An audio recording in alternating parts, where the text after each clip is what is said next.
بضاعتنا اعتراف بالخطايا، ودمع واكف صدقا يسال. ننادي حين تختنق الحنايا، أرحنا بالصلاة أيا بلال. ننادي حين تختنق الحنايا، أرحنا بالصلاة أيا بلال. أرحنا بالصلاة أيا بلال. إن الحمد لله نحمده ونستعينه ونستغفره، ونعوذ بالله من شرور أنفسنا ومن سيئات أعمالنا. من يهده الله فلا مضل له، ومن يضلل فلا هادي له. وأشهد أن لا إله إلا الله وحده لا شريك له، وأشهد أن محمدًا عبده ورسوله صلى الله عليه وعلى آله وصحبه ومن اهتدى بهديه إلى يوم الدين، وسلم تسليمًا كثيرًا. أما بعد، قال الله تعالى: إن الله يحب التوابين ويحب المتطهرين. أيها المؤمنون، هذه منة إلهية عظمى ونعمة كبرى على عباده الذين يرجعون إليه نادمين على ما كان منهم من شرك أو ذنب، طالبين عفوه ومغفرته، عازمين على توبة نصوح. وكذلك هي منة ونعمة على عباده الذين طهروا قلوبهم من الشرك والشك والنفاق وكل الآفات التي تفسد على المرء حياته، كما طهروا ظواهرهم بالماء من الجنابة ومن الأحداث. ذلك أن الإسلام كما عني بطهارة المعنوية، عني أيضا بالطهارة الحسية، وجعلها جزءا من حياة المسلم، وطابعا لا غنى له عنه في يومه وليلته. وفي الحديث: الطهور شطر الإيمان. ومما يؤكد عناية الإسلام بالتطهير والتطهر أن الله عز وجل مدح أصحاب رسول الله صلى الله عليه وسلم بالمحافظة على تطهير ثيابهم وجسومهم، وبالعناية بالنقاء من البول والغائط والغسل من الجنابة. يقول الحق تبارك وتعالى: لمسجد أسس على التقوى من أول يوم أحق أن تقوم فيه رجال يحبون أن يتطهروا والله يحب المطهرين. قال ابن عباس رضي الله عنهما: لما نزلت هذه الآية فيه رجال يحبون أن يتطهروا، بعث رسول الله صلى الله عليه وسلم إلى عويم بن ساعدة الأنصاري فقال: ما هذا الطهور الذي أثنى الله به عليكم؟ فقال: يا رسول الله، ما خرج منا رجل ولا امرأة من الغائط إلا غسل مقعدته فقال النبي صلى الله عليه وسلم: هو هذا. والطهارة في ديننا الحنيف تشمل تطهير الباطن وتطهير الظاهر. قال الله تبارك وتعالى لنبيه صلى الله عليه وسلم: وثيابك فطهر. ومن عناية الإسلام الطهارة أنه جعلها شرطا لصحة الصلاة ومقدمة لها. والرسول صلى الله عليه وسلم يقول: مفتاح الصلاة الطهور. ومن أعظم شروط صحتها قال الله تعالى: يا أيها الذين آمنوا إذا قمتم إلى الصلاة فاغسلوا وجوهكم وأيديكم إلى المرافق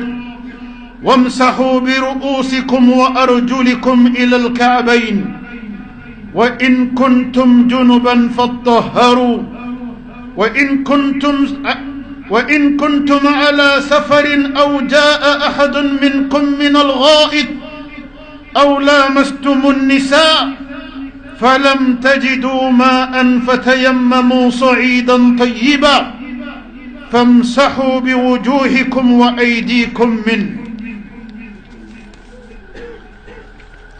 ما يريد الله ليجعل عليكم من حرج ولكن يريد ليطهركم وليتم نعمته عليكم لعلكم تشكرون. ففي هذه الآية الكريمة الأمر بالطهارة للصلاة من الحدث الأصغر بالوضوء ومن الحدث الأكبر بالاغتسال بجميع البدن. وفي الوضوء تطهير الفم وتنظيف الأسنان التي هي مفتاح البطن والمعدة بيت الداء. وهذا يبين لنا الحكمة في الأمر بالسواك كقوله صلى الله عليه وسلم: لولا أن أشق على أمتي لأمرتهم بالسواك عند كل صلاة. عليكم بالسواك فإنه مطهرة للفم ومرضاة للرب. وأوجب الإسلام الاغتسال في حالات كالجنابة وطهارة المرأة من الحيض والنفاس، وسنه في حالات كالأعياد والجمع ولحضور كل اجتماع عام. وحرص الإسلام على النظافة شامل لكل ما يتصل حياة الناس. أمر الإسلام بنظافة البيوت والطرق ونظافة الطعام والشراب. يا أهل الإسلام وأنصاره، ينبغي للمسلمين أن يكونوا أصح الأمم أجساما وأكثرهم عناية للنظافة، نظافة الجسم والثوب والبيت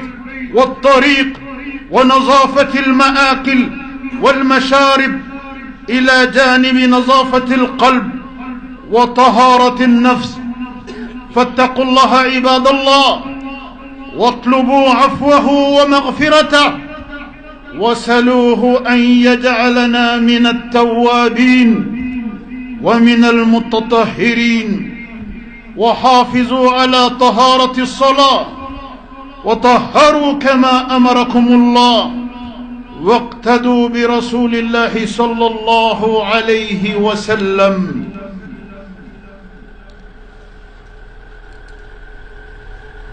أمبي الله تنو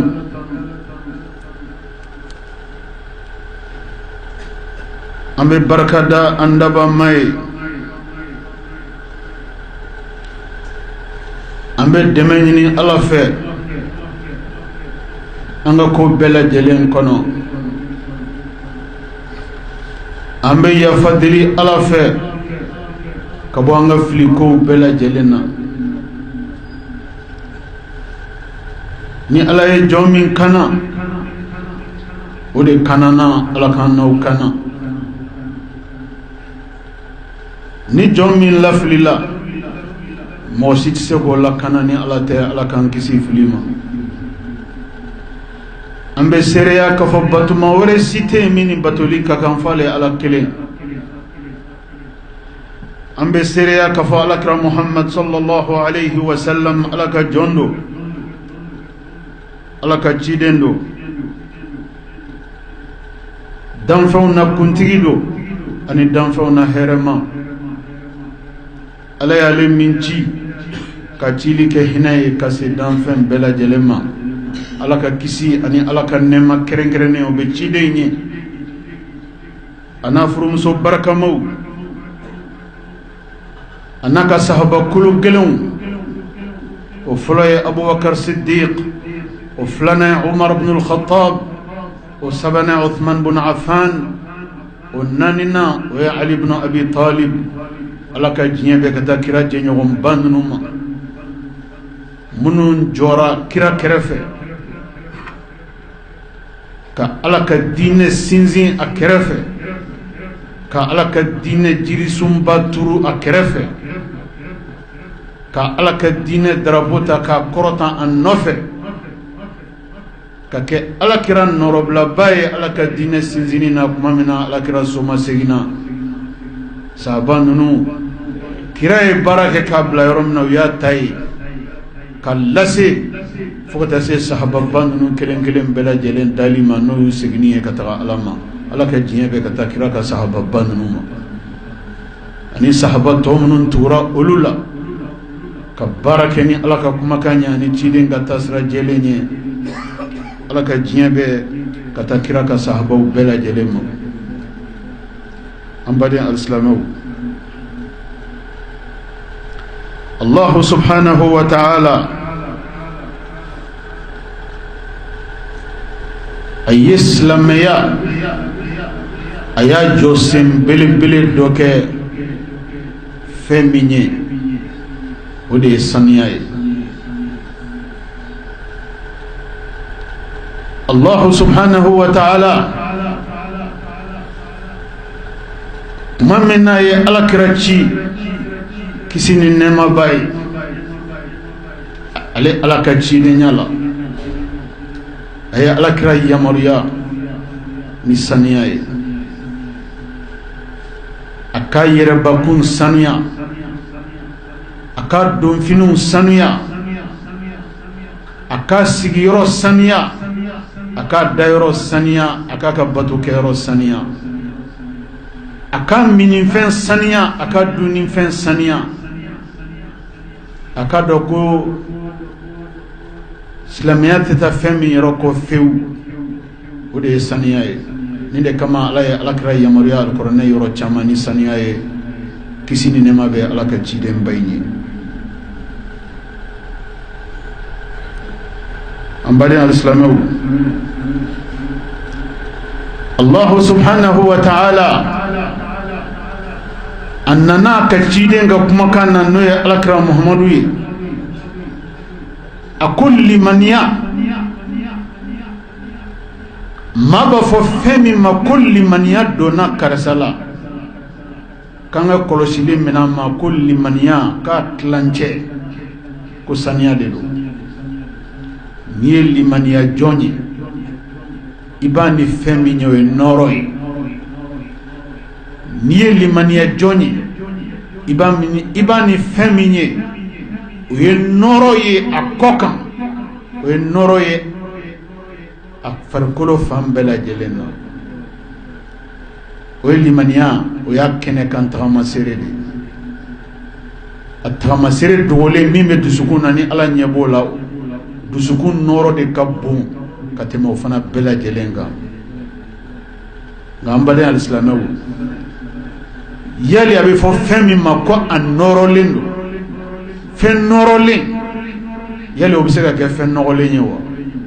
ayi n'i ye fɛn o fɛn ye k'a bɛ nɔɔrɔ a sanuyara fɔlɔ de sanuya mana se degré dɔ la a bɛ sɔrɔ ka kɛ manamanali ye ni mana li serero la be ken noroy ni yoro de la ala kraba fo kisi nema bay kulli man yatlanje de saniyaye wanga bi wala nda be femi ka ambade al-islam o de saniyaye akado ka fo islamaya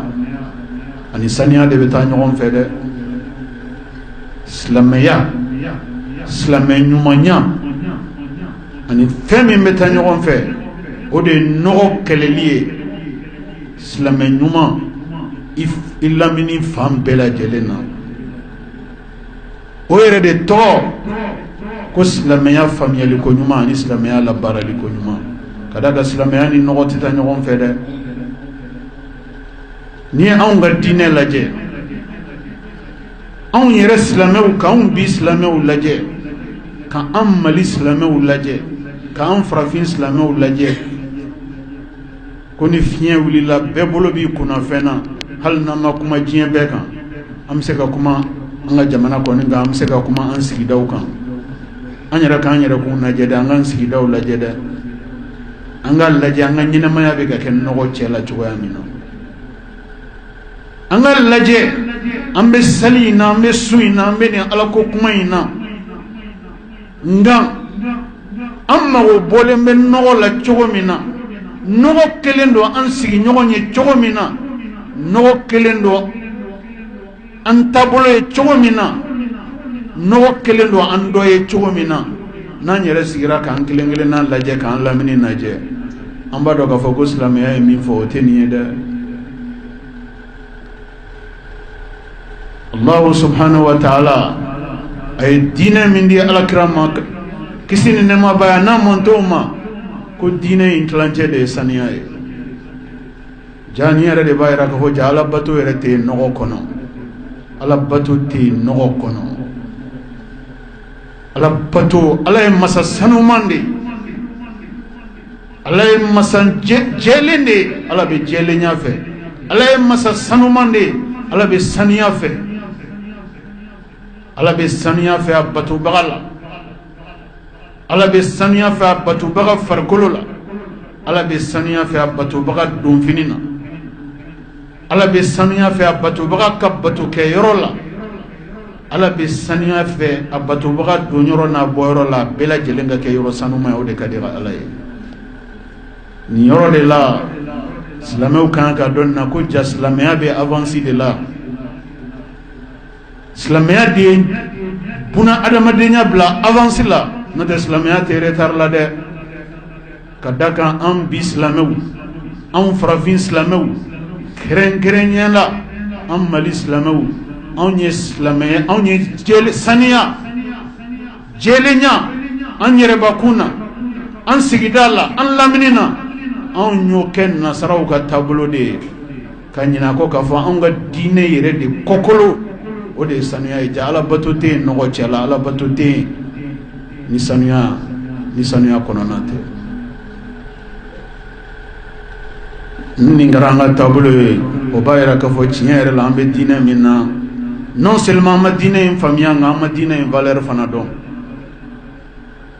ni maa ye fɛn sɔrɔ fɛn min i t'a valeur dɔn i bɛ minɛ cogo dɔ a la wa i tɛ minɛ cogo dɔ a la an baden silamɛw sanuya ye aw silamɛw de ta ye farikolo ka sanuya ala ye aw silamɛw de yamaruya n'a ye donfini ka sanuya ala ye aw silamɛw de yamaruya n'a ye dunta ni minta ka sanuya ala ye aw silamɛw de yamaruya n'a ye sigida ka sanuya ala ye aw silamɛw de yamaruya n'a ye aw donyɔrɔ n'a bɔyɔrɔw ka sanuya kɛrɛnkɛrɛnnenya la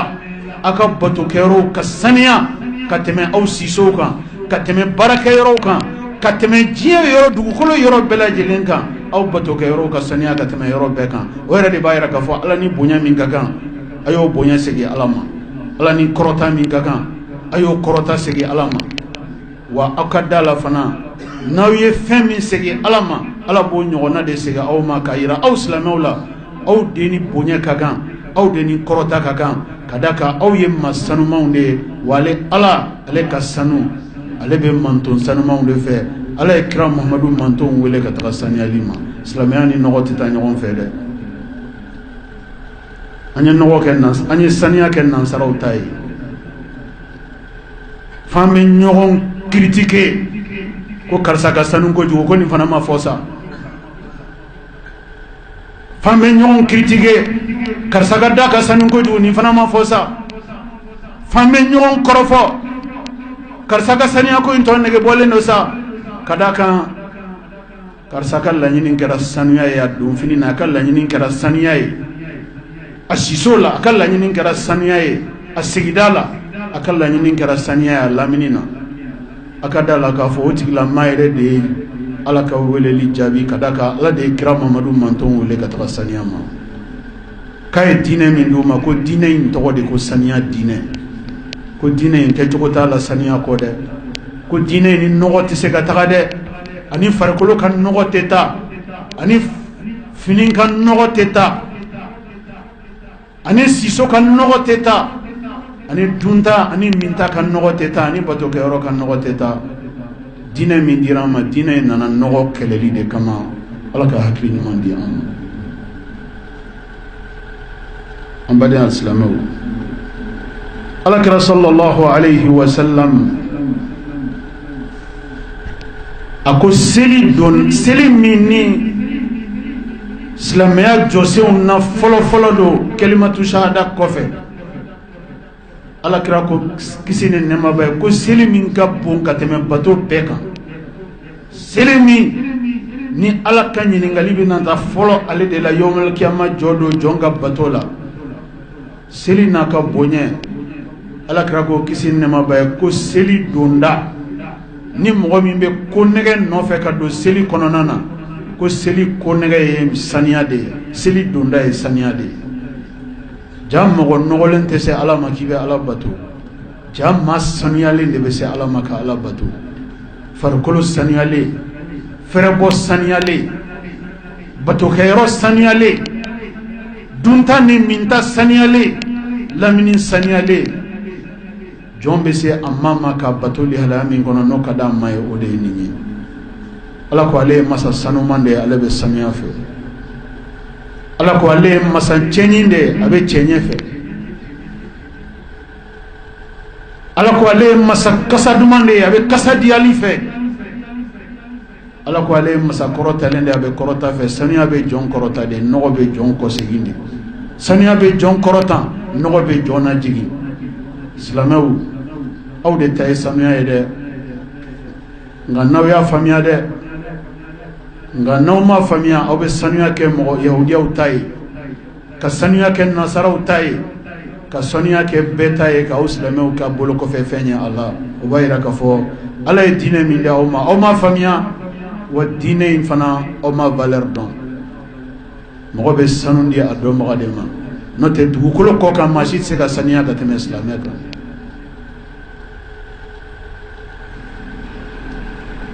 salji min ni ala y'a d'an ma salji min na sali tɛ kɛ a kɔ fewu f'a ka sɔrɔ salji bɛ selikɛbaga la n'i ye salji lajɛ a bɛ mun de kan a bɛ farikolo ka saniyali de kan seliji bɛ tɛmɛ yɔrɔ o yɔrɔ a bɛɛ lajɛlen kun ye ka yɔrɔ bɛɛ lajɛlen saniya sani ka don seli kɔnɔna na o b'a sɔrɔ farikolo mun bɛɛ lajɛlen saniyara ka kɔ o ɲɛ o seli bɛna kɛ yɔrɔ min na farikolo saniyara bato min kama donfini kan ka saniya o bato kama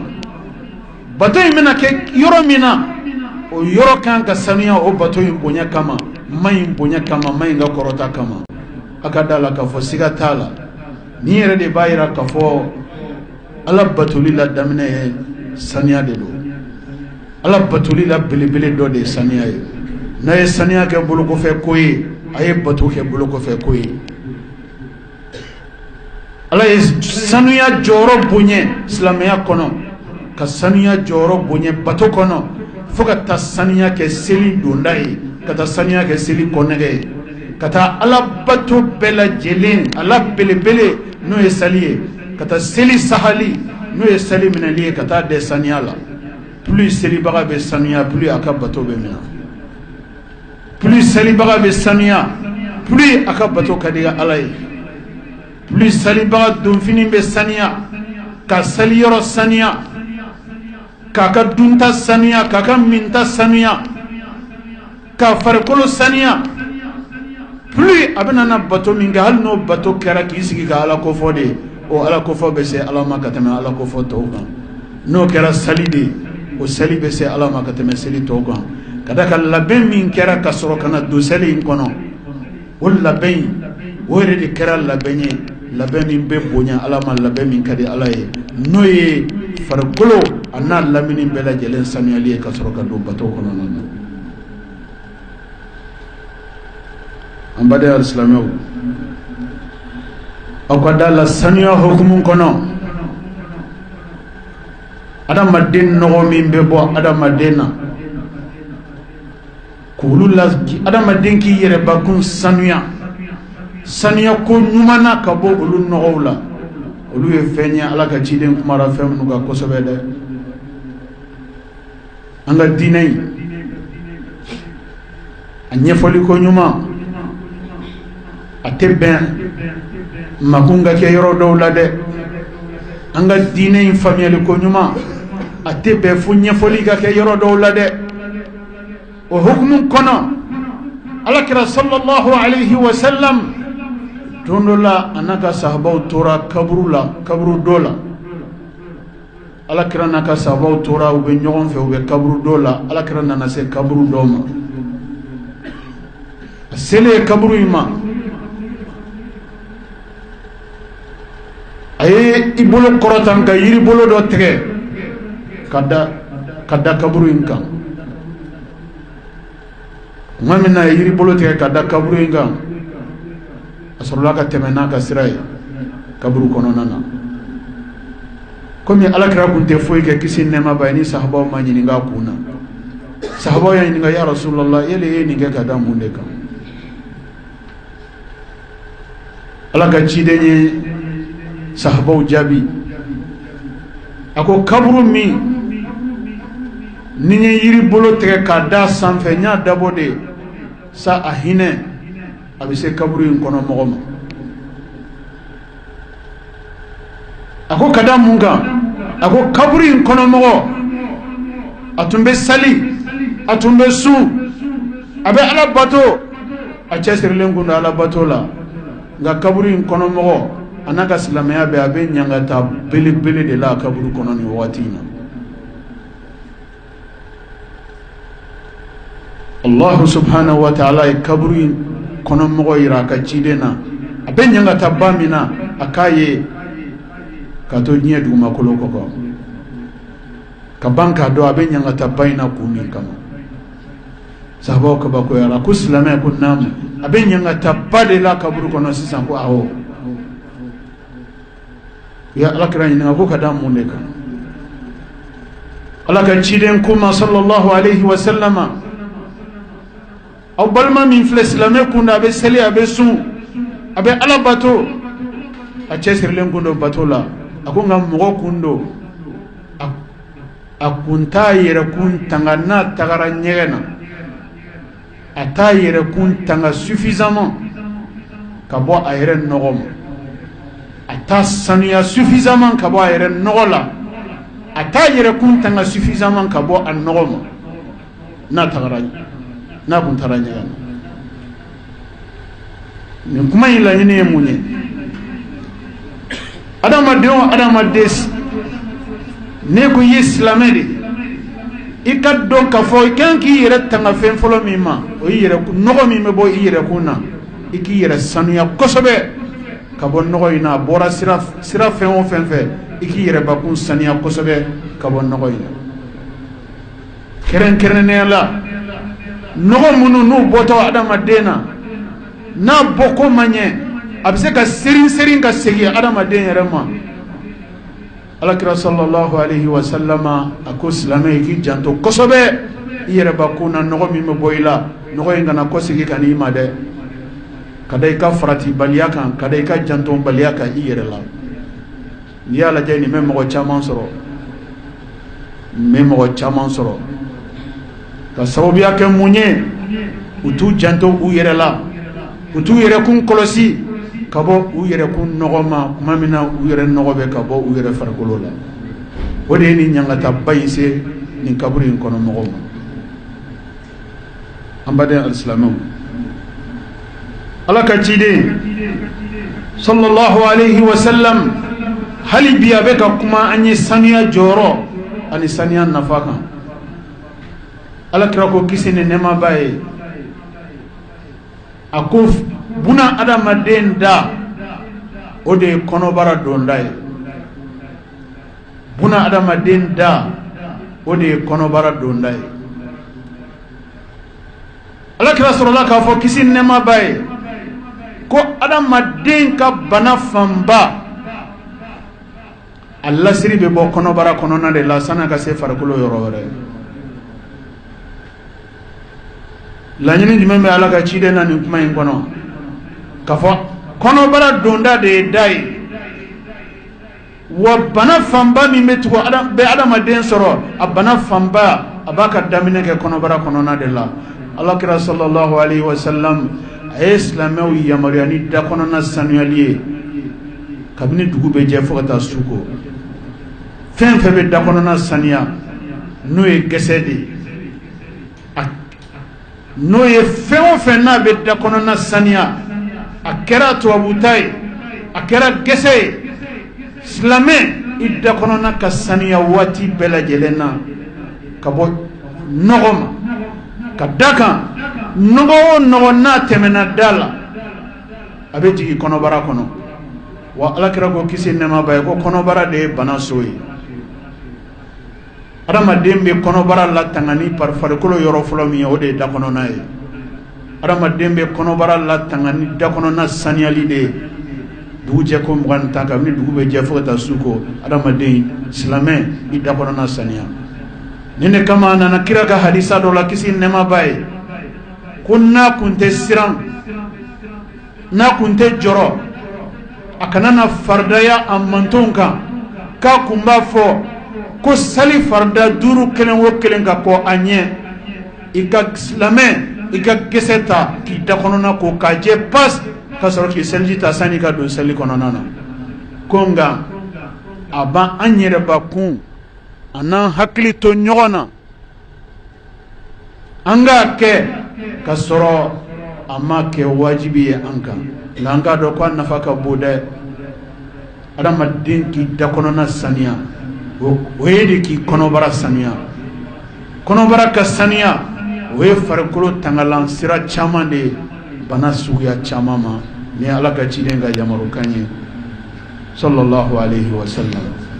I bɛ mɔgɔ caman ye silamɛw la, dɔw yɛrɛ dɔnfini ka ɲi, dɔw yɛrɛ yecogo ka ɲi, nka u kana u nɛn ta ka da i kɛrɛfɛ dɛ. N'u y'u nɛn ta ka da i kɛrɛfɛ, i dabali bɛ ban k'a fɔ nin dakabana cɛ min filɛ walima nin dakabana muso min filɛ k'o de da kɔnɔna kasa bɛ ka bɔ nin cogoya in na. Silamɛya ma faamuya dɛ. N'aw ye maa o maa ye k'a ka sanu a farikolo la, a donfini na, a sigiyɔrɔ la, a donyɔrɔ n'a bɔyɔrɔ la, a lamini na, ka fara a ka seli n'a ka sun kan, aw kana sɔsɔli k'a la fewu. Silamɛ ɲuman filɛ nin ye. Silamɛ ɲuman min ni Ala y'a kofɔ a ka alikuranɛ kɔnɔ a filɛ. Silamɛ ɲuman min ni Ala ka ciden y'a kofɔ a mantonw cɛ la a filɛ nin ye. Ka d'a kan saniya ye limaniya tilancɛ de ye. Saniya ye limaniya tilancɛ de ye. Kɛrɛnkɛrɛnnenya la farikolo ka saniya, ka daminɛ da la ka taa bila farikolo nɔgɔbɔ yɔrɔw la, ka taa bila farikolo fan tɔw bɛɛ lajɛlen na. An baden alisilamɛw, aw k'a dɔn k'a fɔ diinɛ min ni Ala y'a d'an ma n'o ye silamɛya diinɛ ye, seliji min ni seli tɛ k'a kɔ, seliji min n'o de bɛ silamɛ bila lihalaya bɛɛ lajɛlen na ɲuman kɔnɔ sani a k'a ma bato. A ka da la k'a fɔ seliji a bɛ se seliji suguya dama dama ma. Seliji fitinin bɛ yen, seliji belebele bɛ yen. Seliji fitinin ye seliji min bɛ ta selibaga fɛ ka kɔn a doni ɲɛ seli kɔnɔ. o ye seliji fitini seliji tiɲɛ ko 10 ni seliji tiɲɛni sira misɛnninw ye silamɛ n'i ye seliji ta komi a bɛ ta cogo min na ka ban o la ka shahada kalan ashhadu an la ilaha illallah wa ashhadu anna muhammadan rasulullah sallallahu alayhi wa sallam ka sɔrɔ ka don seli kɔnɔna na o ye seliji la fitini ye nka seliji wɛrɛ bɛ yen min fana ka bon ni o ye janaba ye seliji tiɲɛni ko baw n'olu ye silamɛ sɔrɔ olu tɛ dilan fɛn min kɔ o de ye janaba koli ye o fana ye seliji tali ko dɔ de ye ninnu bɛɛ lajɛlen de tɔgɔ ko sanuya sanuyali ko baw Allahu subhanahu wa ta'ala ye alakira n'a manton yamaruya ka taa sanuyali ba minnu ma ka alikuranɛ kɔnɔna na janaba ye o dɔ de ye wa ka da la fana janaba koli a dɛnnen tɛ dɔrɔn jɛɲɔgɔnya la janaba koli a sira dɔ ye muso a kɛ ko 10 ka lafiya sɔrɔ a ka kalo degun kɔfɛ janaba koli bɛ kɛ wajibi ye o kɔfɛ janaba koli t'o fana dɔrɔn ye silamɛ ko ba o ko ba n'i bɛ taa la i n'a fɔ an filɛ juma seli kɛnɛ min kan nin ye alakira kisi nɛɛma b'a ye a ka recommandation dɔ don silamɛ ni jumadon sera juma dugu mana jɛ i ka janaba ko ka ŋaniya ni juma ye ka janaba ko ka sɔrɔ ka taa juma seli yɔrɔ la o ye alakira ka sunna de kisi nɛɛma b'a ye a ka sunna gɛlɛn a ye min recommandé a mantonw ye seliji gansan tali janaba fana b'o sanfɛ a ko ni jumadon sera silamɛw a ka janaba de ko ka sɔrɔ k'aw ka fɛrɛlabɔw la sanuma n'a ɲuman aw k'aw don a ka n'aw sigi a ka n'aw sigi a ka batokɛyɔrɔw sanuma na a ka aw ma kofɔ a ka aw ma bato o ye fɛn ye aw ma ye min ka da aw ma ye n'a ye aw yamaruya ka taa kɛli ma nka janaba tɛ k'o fana dɔrɔn na événement ba o événement ba ni silamɛ bɛ taga a la cérémonie ba o cérémonie ba ni silamɛ bɛ taa a la a kanunen don i kana da seliji ma dɛ i ka janaba ko ka da ka janaba koli o baraji ka bon o kolo ka girin ka tɛmɛ seliji gansan fana tali kan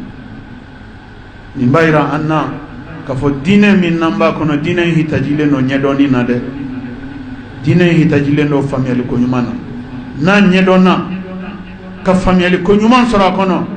baara minnu bɛ k'a kɔnɔna na baara ninnu bɛ diya ala ye baara ninnu bɛ kɛ ala sago ye ala k'an ka baaraw kɛ ala sago ye a b'o cogo la saniya hukumu kɔnɔ mɔgɔ caman bɛ ko mɔgɔ caman bɛ kasa diya nka o mago bɔlen don u sigiyɔrɔ o saniyali la silamɛ i siso y'i sigiyɔrɔ dɔ de ye i ka limaniya tɛ dafa abada i tɛ kɛ silamɛ ɲuman ye abada f'i k'i siso saniya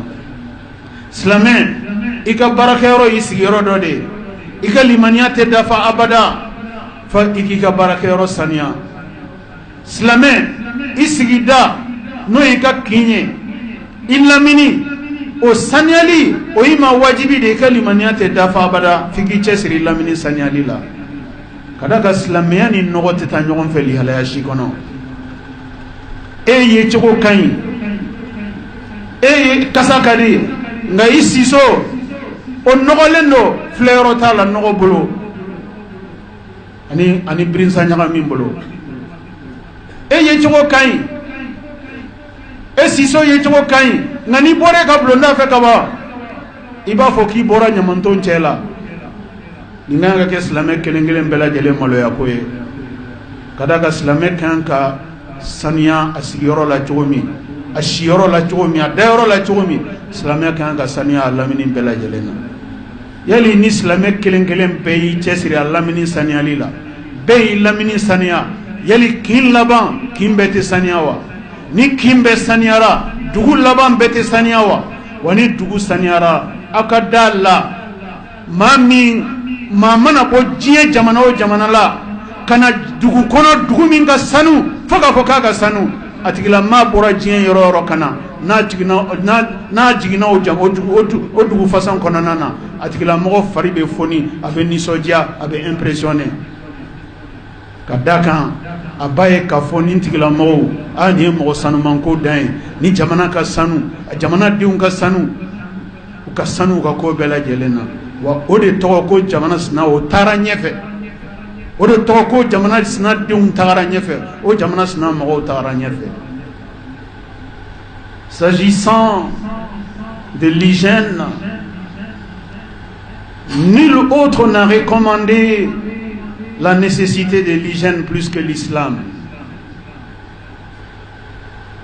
La propriété est la moitié de la foi. La propriété est la clé d'entrée de la principale adoration que Dieu nous a donnée, qui est la prière. C'est par la propriété du corps, du vêtement, du lieu de prière que nous rentrions dans la prière. Sans ces conditions, il n'y a pas de prière, il n'y a pas d'adoration.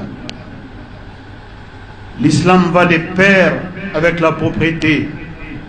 L'islam va de pair avec la rigueur d'hygiène. L'hygiène de notre corps, l'hygiène de nos vêtements, l'hygiène de nos maisons, l'hygiène de nos rues, l'hygiène de notre environnement, l'hygiène de notre cité. Un bon musulman est un homme propre. Propre dans son corps,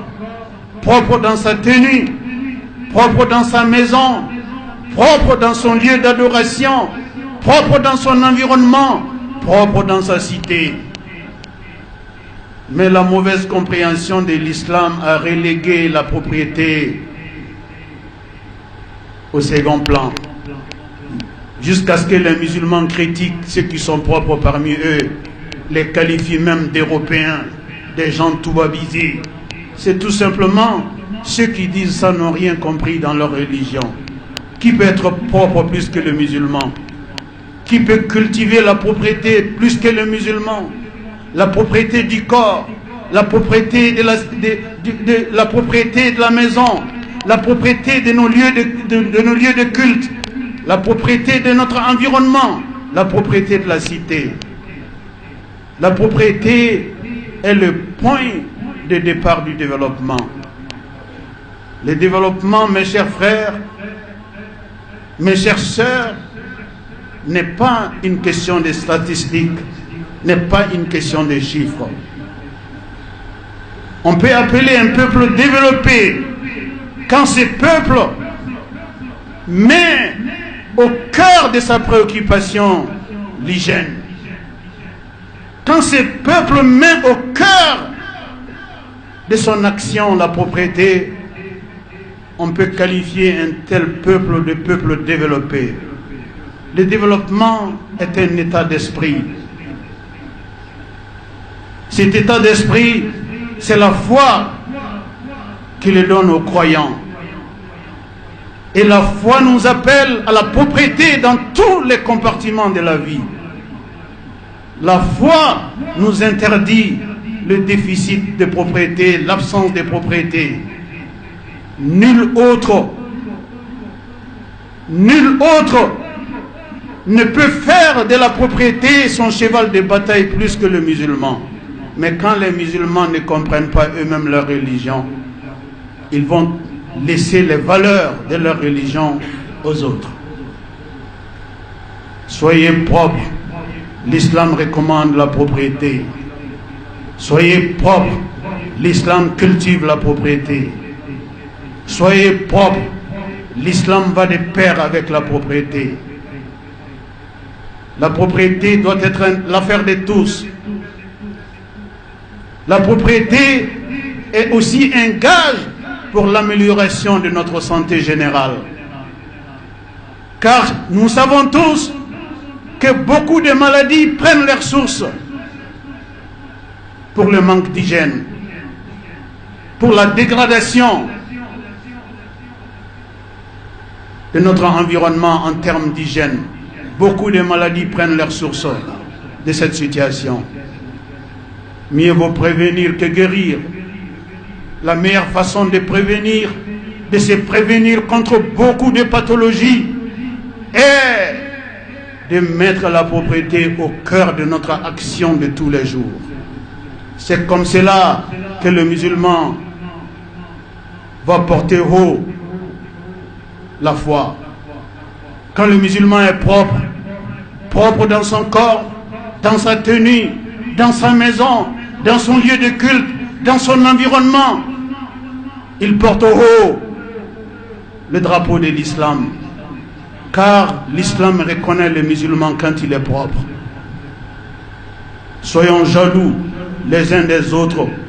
pour notre rigueur d'hygiène. Cette jalousie est une jalousie positive. Faisons des émules.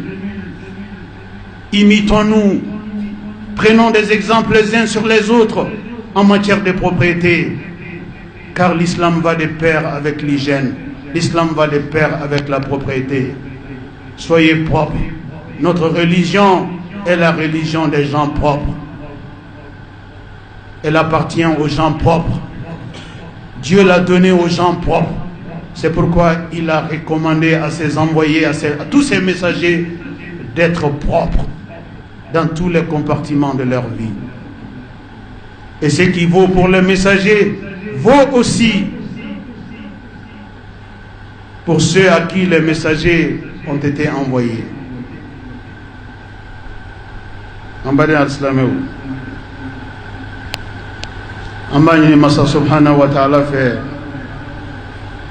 Sania familial ko nyuma alaka di amma. Ambani Massa subhanahu wa ta'ala fait Sania doni anga tabolo bela jelen kono obe sura akli nyuma min fait alako di amma. Ambani Massa subhanahu wa ta'ala fait ka an kelen sania an sigiyoro an donfinu anga duntaw nanga mintaw ananga botokero ala kan sabati o kan ala kan dume o kan ala ko dusudo an kono ala ko dusudo an kono ala ko cesiri di amma akadala fen na to ko baranyuma o teta nyugona je la de nawbe nyugona je ayawla nyuman kelaw de la ja ko du la dege munun te nyuman kel nolu be nyuman kel nolu be jugumande ke ayolu toy na torolu la jeli la foyte ke bebe to la no kono nana ay son do kan no au ka sania ay son uma do kan no sokono do ka sania ba ay son o te nalu may ay son do kan no ba ay sigidala au ka sania ba ay o te nalu may o yake kunyade ay son do ka jamana no ba ay au ka sania ba ay o te nalu may o yake kunyade kadaka mogobe misaliata nyumankelaw de ga ite misaliata jugumankelaw ka. Le bien est un choix stratégique dans tout ce que vous faites. Ne soyez jamais tentés par le mal. Quand on ne fait pas du bien, on fait du mal. Voulez-vous imiter les malfaiteurs? Non. C'est encore plus sage, plus élégant d'imiter les bienfaiteurs d'entre vous. Ceux qui veulent les maisons propres, allez avec eux, donnez-leur les mains. Ceux qui veulent la cité propre, allez avec eux, donnez-leur les mains. Ceux qui veulent la ville propre, allez avec eux, ils sont vos partenaires. Ne regardez pas ceux qui sont à l'opposé. Ils sont minables, ils sont dépourvus de compréhension, ils sont sous-développés parce que l'état d'esprit est dans le ténèbre du sous-développement. C'est pourquoi le vrai développement commence par le décollage mental, c'est-à-dire l'état d'esprit nécessaire pour pouvoir aller de l'avant. C'est comme cela que l'islam nous invite à imiter les bienfaiteurs partout. Allah ka hakili mandama, Allah ka hakili mandama. Anga dine Allah ka sabatiaka, anga dine Allah ka labaka. أعوذ بالله من الشيطان الرجيم وثيابك فطهر وثيابك فطهر بارك الله لي ولكم في القرآن العظيم ونفعني وإياكم بما فيه من الهدى والبيان وذكر الحكيم. قد قلت ما قلت، إن كان ثوابا فمن الله، وإن كان خطأ فمني ومن الشيطان. وأستغفر الله العظيم الجليل لي ولكم ولسائر المسلمين من كل ذنب، فاستغفروه إنه هو الغفور الرحيم. إن الحمد لله نحمده تعالى ونستعينه ونستهديه ونتوب إليه ونستغفره. من يطع الله ورسوله فقد رشد، ومن يعص الله تعالى ورسوله فقد غوى. ألا وصلوا وسلموا على خير البرية وأفضل البشرية، كما أمركم المولى عز وجل وقال عز من قائل حكيم: إن الله وملائكته يصلون على النبي يا أيها الذين آمنوا صلوا عليه وسلموا تسليما. اللهم صل وسلم ومجد وأكرم وأنعم وبارك على عبدك ورسولك محمد صاحب الوجه الأنور والجبين الأزهر. وارض اللهم عن خلفائه الراشدين المهديين أولي الفضل والإحسان، أبي بكر وعمر وعثمان وعلي. وارض اللهم عن جميع صحابته الكرام والتابعين لهم بالإحسان إلى يوم الدين، وأنا معهم بمنك وكرمك يا أكرم الأكرمين. اللهم أعز الإسلام والمسلمين، اللهم أعز الإسلام والمسلمين، وأذل الشرك والمشركين، ودمر أعداء الدين، واحمي حوزة الدين، واجعل هذا البلد آمنا مطمئنا وسائر بلاد المسلمين. اللهم آمنا في أوطاننا، وأصلح واحفظ أئمتنا وولاة أمورنا، واجعل اللهم ولايتنا في من خافك واتقاك واتبع رضاك يا رب العالمين. اللهم انصر من نصر الدين، اللهم انصر من نصر الدين، واخذل من خذل الإسلام والمسلمين. اللهم آت نفوسنا تقواها وزكها أنت خير من زكاها، أنت وليها ومولاها برحمتك يا أرحم الراحمين. ربنا ظلمنا أنفسنا وإن لم تغفر لنا وترحمنا لنكونن من الخاسرين. ربنا هب لنا من أزواجنا وذرياتنا قرة أعين وجعلنا للمتقين إماما. وسبحان ربك رب العزة عما يصفون، وسلام على المرسلين، والحمد لله رب العالمين. بضاعتنا اعتراف بالخطايا، ودمع واكف صدقا يسال، ننادي حين تختنق الحنايا، أرحنا بالصلاة أيا بلال، ننادي حين تختنق الحنايا، أرحنا بالصلاة أيا بلال، أرحنا بالصلاة أيا بلال.